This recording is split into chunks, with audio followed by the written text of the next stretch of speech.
This is the Ohio AgNet from the Voice You Know with the News You Trust studio, sponsored by BASF and Certain Corn Herbicide. Unleash residual power early to allow for pre or post application to attack weeds at their weakest. From Commodity Classic in San Antonio, I'm Ty Higgins. Visiting with Nathan Loiseau, he is Vice President of Business Development with Meristem. Good to see you, sir. Yeah. So as you talk with farmers here today, you're talking about take cost out approach to agriculture, and obviously in times that we're seeing that is so important. But when you talk about take cost out, is that taking things out of the bottom line? Is that reallocating dollars? What does that look like from your standpoint? Well, it's all of the above. So we work really closely with our producers to understand their operation. Let's just be blunt. Right now it's tough. I mean, the commodity price right now, it's really hard to put a pencil of things right now. So our job is to help farmers make more money. And there's lots of ways to do that. Increasing yields is obviously a way to do that, but we can increase yields and we can take costs out. That's the key component, and especially with the market that we're in right now. Where are we seeing overspending in agriculture these days? It depends on the farm, but lots of places. But most often I find that guys are typically spending too much money in their fertility program. So, you know, I'm a skeptic at heart, and it's hard for me to believe in things that I can't see and touch. But when we sit down and visit with growers and look at their soil tests, look at their fertility program, that's often the place that we most likely can help them save money. Hearing a lot about ROI this week at Commodity Classic. What does that look like to a farmer when we have $4 corn compared to when we had $6 corn? Yeah, so farming's a great lifestyle. It's the best in the world, in my opinion, but it needs to be more than a lifestyle. It is a business, and growers have to run their operation like a business. So ROI is, we got to make money. So we want to continue to do this. We want to continue to pass this legacy on to our next generation, and so we got to make money. We all know that inherently, but when times are tough is when we really got to make money, and we got to figure out where we can make the most money for what we're investing in that crop.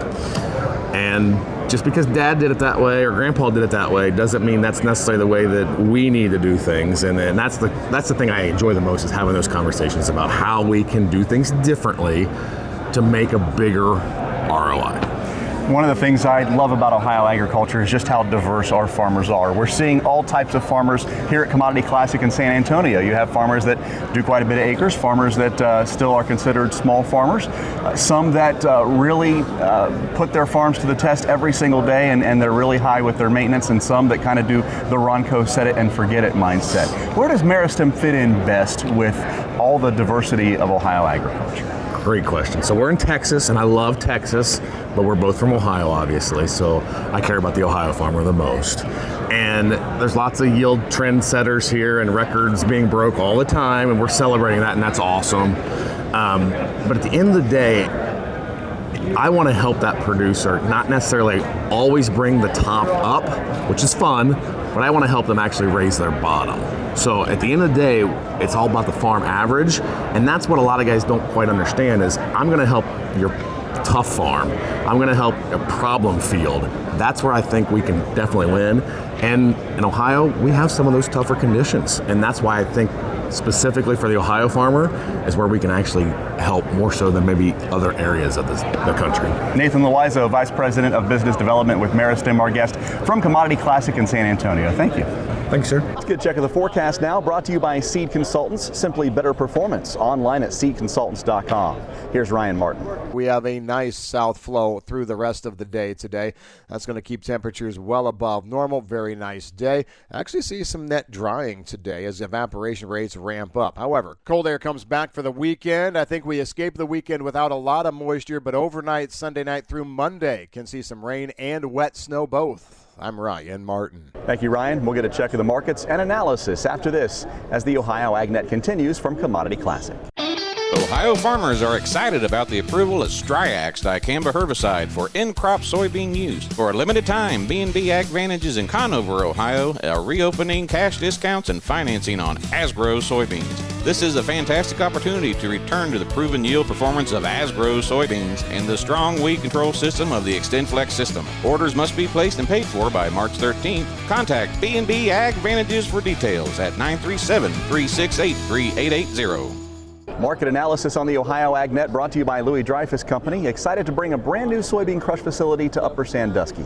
Learn more about marketing your soybeans with LDC at 574-566-2113. In Argentina, showers have turned mostly spotty, but 88% of the Argentine crop reported to be normal or better. 94% said to have pollinated already. Soybeans and bean oil markets anticipating enhanced biofuel blending recommendations from the EPA and hopes that China will step up to the plate before the April 1st meeting to buy more old crop U.S. soybeans.